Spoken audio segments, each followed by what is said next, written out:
On July 3, 1980. Ross Martin ignored his doctor's warnings and his wife's pleas to stop, and he paid with his life. For 40 years, Hollywood kept quiet about what really killed TV's greatest master of disguise. Now, shocking medical records have revealed the dark truth about the Wild Wild West star's last moments on that tennis court.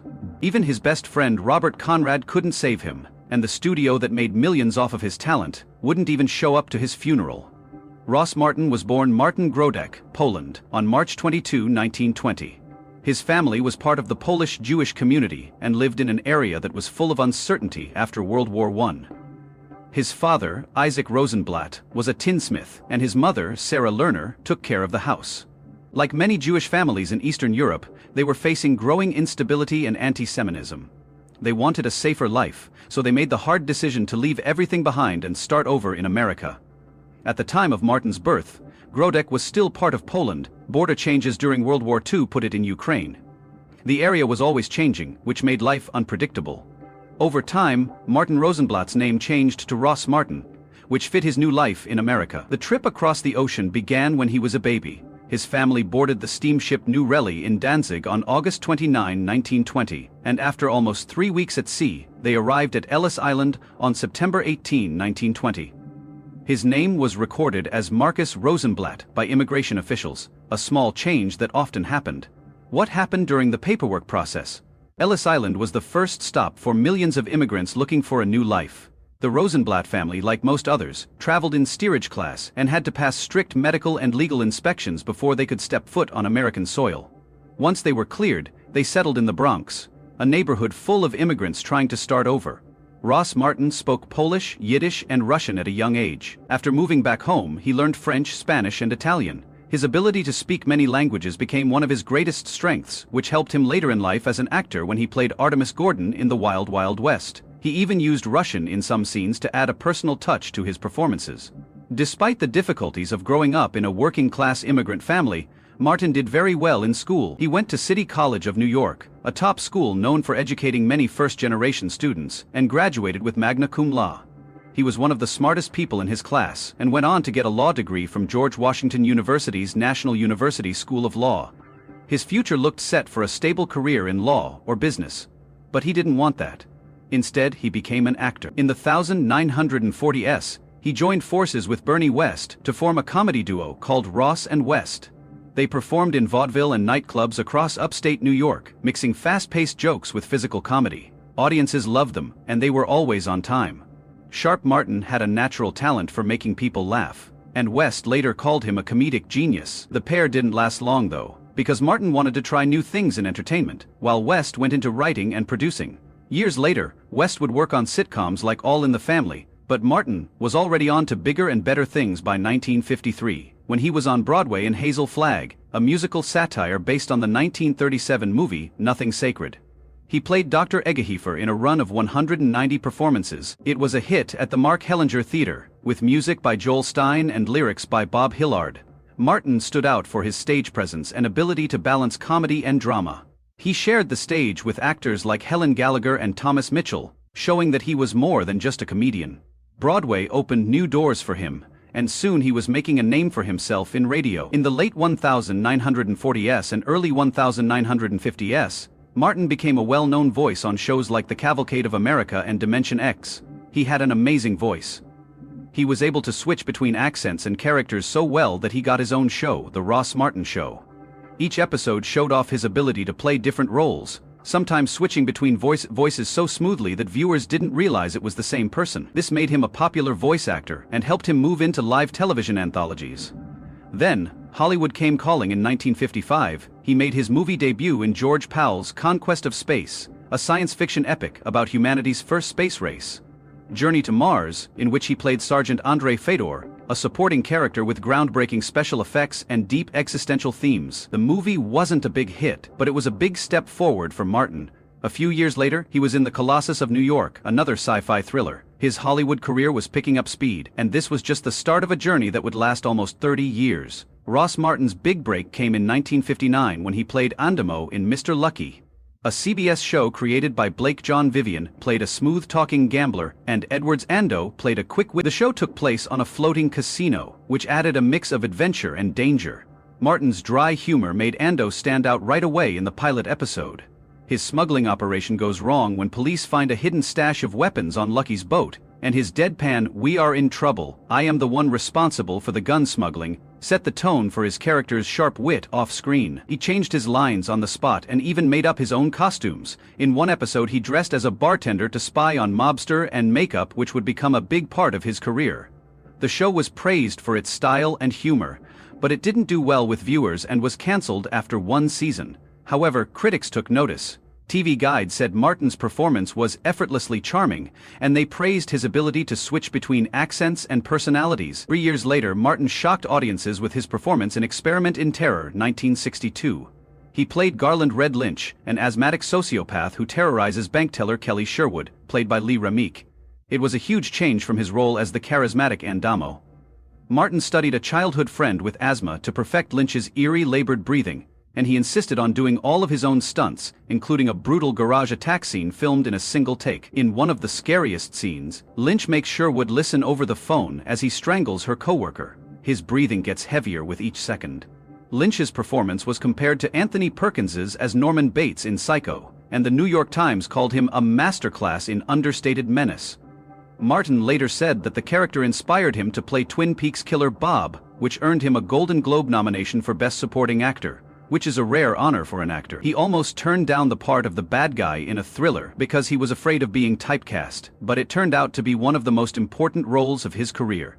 In The Great Race, 1965, Martin showed that he could play a villain who was both funny and scary. He played Baron Rolf von Stupa, an aristocrat who was plotting a coup in the made-up kingdom of Carpia. The movie, directed by Blake Edwards, also starred Jack Lemmon and Tony Curtis, but Martin stole the show every time he came on screen. One of the best scenes is a duel between Martin and Thomas the Baron. Teases Leslie, Curtis's hero, "I prefer a man's weapon, how are you with a saber?" And then, starts an elegant but silly sword fight. Martin had great comedic timing. He even made up lines during the famous 10-minute pea fight, a chaotic scene that used over 4,000 pies. Afterward he joked, "I've never been so deliciously humiliated." Critics loved him. Variety called his performance delectably suave, and said he stole every scene without breaking a sweat. Had a huge $12 million budget, which at the time was the biggest budget ever for a comedy. It solidified Martin as an actor who could hold his own with Hollywood's biggest stars. From 1959 to 1965, Martin proved he could do it all. As Andamo, he was the lovable trickster. As Garland Lynch, he was pure nightmare fuel, and as Baron von Stupa, he was a master of slapstick villainy. He was able to easily switch between comedy and horror, which was unusual. He said that his upbringing in multiple languages and training as a lawyer gave him an analytical approach to acting. Before he was in Mr. Lucky, he was already creating characters. Blake Edwards once said that Ross could make you laugh and then scare you in the same scene. That was his magic. He could be anyone at any time, which made him one of Hollywood's most unique talents. Ross Martin changed what it meant to be a sidekick on TV from 1965 to 1969 as Artemus Gordon in Wild Wild West. He wasn't just James West's backup, he was a genius with gadgets and a master of espionage, and Robert Conrad, who played Martin, often didn't recognize him until the cameras were rolling. Martin made more than 90% of his own disguises in his dressing room. He would create his looks from scratch using wigs, prosthetics, and detailed costumes. The crew never knew what to expect. In Night of the Vile Valentine, 1967, he played a hunched gravedigger with rotting teeth and a latex hump. He looked so different that some crew members thought he was someone else. He was good at more than just makeup. He changed his voice, movements, and mannerisms for every role. He was fluent in 8 languages, including Polish, Yiddish, Russian, French, Spanish, Italian, German, and English, and he could switch accents with ease. In Night of the Raven, 1966, he played a flashy French magician with a waxed mustache and an over-the-top Parisian Lil. The show's makeup artist, Ken Chase, later said that Martin was better at transformations than most Hollywood actors. Martin would write ideas for disguises on napkins during lunch, and then put them together himself. The role also put a lot of physical stress on him. In Night of the Returning Dead, 1968, he played a mutilated arsonist and had to wear full-body burn makeup for 12 hours. The latex made his skin itch a lot, but he refused to stop filming. His dedication reminded many people of Lon Chaney Sr., the legendary silent film actor known as the Man of a Thousand Faces. One of his most surprising skills showed up in Night of the Casual Killer, 1967, during a tense scene. Martin studied at Juilliard in the 1940s and was a concert-trained violinist. The scene was filmed on one tape with Martin playing live on set, and the crew gave him a standing ovation. Even the grips were in tears. Martin's musical background wasn't just a fun fact. It was part of Artemus Gordon's spycraft in Night of the Fugitives, 1966, where he hid a Morse code transmitter inside a harmonica and tapped out messages to James West during a performance. Martin used his violin to calm down during breaks and after intense stunt sequences. Interestingly, his classical training almost cost him the part during auditions because producers thought he was too refined for a Western. To show them they were wrong, he made up a scene where Gordon used a fiddle to distract a saloon full of outlaws, which got him the part. Unfortunately, on August 17, 1968, while filming the night of Atini's death, Martin collapsed from a heart attack that was very close to killing him. Doctors found a 95% blockage in his left coronary artery. He was rushed to Cedars-Sinai Hospital, and the show lost one of its co-stars. Despite this, he never let his performance get worse. In 1969, he was nominated for an Emmy for Outstanding Lead Actor, which was an impressive achievement for a show that was often seen as silly. But just as he was getting noticed, The Wild Wild West was abruptly cancelled on March 12, 1969. The show had strong ratings, it was ranked number 12 on the Nielsen charts, but political pressure forced the network's decision. After the deaths of Martin Luther King Jr. and Robert F. Kennedy, Congress started to crack down on violent TV shows. The Wild Wild West became an easy target, even though CBS kept airing the equally violent detective show Manx. Ross Martin was at the top of his game when, in 1968, during the fourth season of The Wild Wild West, he had a heart attack that was very close to being fatal. He survived and came back to finish the season. But Hollywood no longer saw him the same way. Insurers called him high risk, and major networks backed away from working with him. Concerns about TV violence led CBS to cancel the show in 1969. And Martin had a hard time finding lead roles after that. In 1970, he was offered the lead role in the detective show Banyan, which could have boosted his career, but after looking at his medical records, the producers changed their minds and chose Robert Forster instead, a younger actor with no health problems. Martin's agent Harry Gold later said in a 1975 TV Guide interview that studio executives were honest with him about their choice, telling him, "We can't gamble." As a guest star, Martin had to deal with problems as well. When he played art critic Dale Kingston in Columbo, suitable for framing in 1971, producers wanted a $250,000 insurance bond in case his health caused filming delays. The studio wouldn't pay for it, so Martin paid for it himself. He was nominated for an Emmy for the role, but by 1973 his income had dropped a lot. At his peak on Wild Wild West he made $115,000 per episode, but now he was only making $3,000 for a single guest appearance. His problems didn't end there. Hanna-Barbera cast him as Dr. Paul Williams in Cab 2020 in 1972. But after only 2 episodes, the studio's insurance company stepped in and replaced Martin. He later joked, "I'm the only actor fired for having a heartbeat." Despite these setbacks, he never stopped working.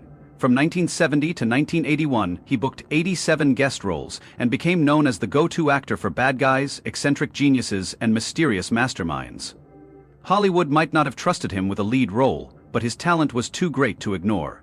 He made memorable appearances in Hawaii 5, The Man from Un, and Love American Style, proving he could still own a scene. It was clear from the start that he could play any character. In 1960 he starred in the Twilight Zone episode The Four of Us Are Dying as a con artist who could change his face at will.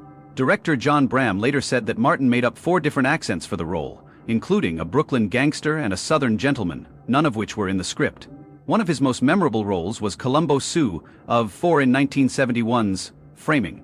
He played Dale Kingston, a haughty art critic who kills his uncle and frames his aunt. Martin studied real-life art forger Elmire Dorey to get the role just right. He was so good at it that Peter Falk, who played Columbo, broke character and said, "I hate this guy." The scene where Kingston is caught by fingerprint-covered art books pulled in a 27.3 Nielsen rating, making it the most popular Columbo episode of Season 1. He wasn't only good at serious roles, he was also good at comedic ones. In the 1966 episode of The Man from Unlee, he played Professor Patrick Hudson, an inventor who makes a machine that turns water into explosives. The part required him to use a lot of technical jargon, so instead of memorizing lines, he made up most of it by using physics terms from his old law school textbooks. Director Joseph Sargent later said that Ross sounded like he had built a nuclear reactor in his garage. Ross Martin's real life was just as dramatic as his TV roles. He went through a lot of love and loss, and each relationship changed him. He married Muriel Weiss in a small ceremony in New York City on June 17, 1941. At the time, he was studying law at George Washington University and performing in comedy clubs at night. Their daughter Phyllis Rosenblatt was born in 1943 and later became a famous artist in New York. As Martin started his career on radio and in Broadway rehearsals, the stress on his marriage grew. By the late 1950s, they had split up but never got divorced. Martin stayed devoted to Muriel, and when she was diagnosed with breast cancer in 1962, he quietly paid for her treatment. The disease was relentless, and on March 15, 1965, while Martin was filming the first season of The Wild Wild West, Muriel died at the age of 47. CBS executives were worried about production delays and wouldn't give Martin a funeral. Martin didn't take the time off for the funeral. Instead, he flew to New York, said his goodbyes, and then went back to work the next morning without sleep. Years later, he said, "I never forgave myself for not being there when she needed me most." The guilt stayed with him, and he later donated $250,000 to cancer research in her honor. For years, not many people knew about Muriel's death. The truth came out when Martin remarried in 1967. Phyllis, then 24, struggled with her father's decision to move on. "He loved us." Martin married Olavi Lucille Parsons in a private ceremony in Beverly Hills on September 10, 1967. She was a former model and documentary filmmaker with 2 children from a previous marriage, Rebecca, born 1955, and George, born 1957. Martin legally adopted them, changing their birth certificates to list him as their father. Some people thought this was an odd choice, but for Martin, it was a way to make their bond official. Rebecca later said, "He didn't just give us his name, Martin almost died of a heart attack in August 1968 while filming the 4th season of The Wild Wild West. Olavi became his full-time caregiver and made sure he took his medicine, smuggled oxygen tanks onto set, and even negotiated with CBS to reduce his workload. She took a 30% pay cut just to keep him working. And the stress of it all took a heavy toll on her in 1969, when she had a miscarriage, a loss Martin never talked about in public during all of this. Martin's adopted son George followed him into acting and got a part in the 1978 TV movie The New Maverick with his father's help. Meanwhile, Olav's influence led Martin to try his hand at directing between 1971 and 1973. At her urging, he directed 2 episodes of Love American Style. They supported each other through every challenge and stayed together until the end. Ross Martin almost quit the role that made him famous. CBS first offered him the part of Artemus Gordon in The Wild Wild West in 1963, but he turned it down 4 times because he had just finished The Great Race and didn't want the grind of weekly TV. He was also afraid of being typecast. Martin had trained Juilliard, who spoke 8 languages and saw TV as a creative trap. He wanted roles that challenged him, not just ones that paid the bills. CBS wouldn't give up on him. They wanted him so badly that they offered him $5,000 per episode, which was twice what Robert Conrad was making. They also gave him creative control over his disguises. Even after 6 months of trying to convince him otherwise, Martin finally agreed, but he had one last demand. Emu Gordon would never punch anyone, because he's a con man, not a fighter. This made the writers come up with creative ways to avoid fights, like using disguises and gadgets like the sleeping gas cigar in Night of the Inferno in 1965. It was a risk that paid off. As the premiere of Wild Wild West on September 17, 1965, Martin got 3 times as much fan mail as Conrad. Even years later, he still couldn't believe how close he had come to giving up acting. "Thank God Blake Edwards called me a fool and changed my mind," he said in 1978. Martin's best work should have been in movies, but one role almost killed that dream. In 1962, Blake Edwards cast him as the psychotic killer Red Lynch in Experiment in Terror.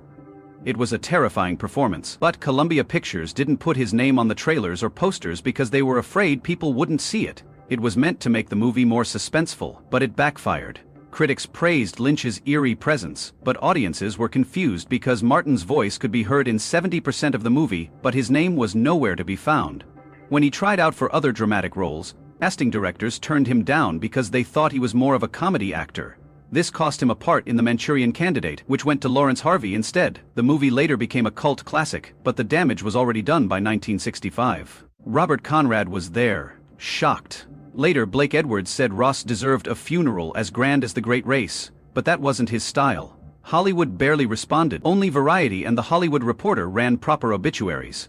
CBS, the network that once paid him more than its lead star, sent no representatives. Conrad was furious that they canceled his show for being too violent, and then ignored the man who made it art. To make matters worse, his death certificate said he was an actor who had retired. Fans never forgot Ross Martin, even though he had just finished filming an episode of Love Boat 3 months before.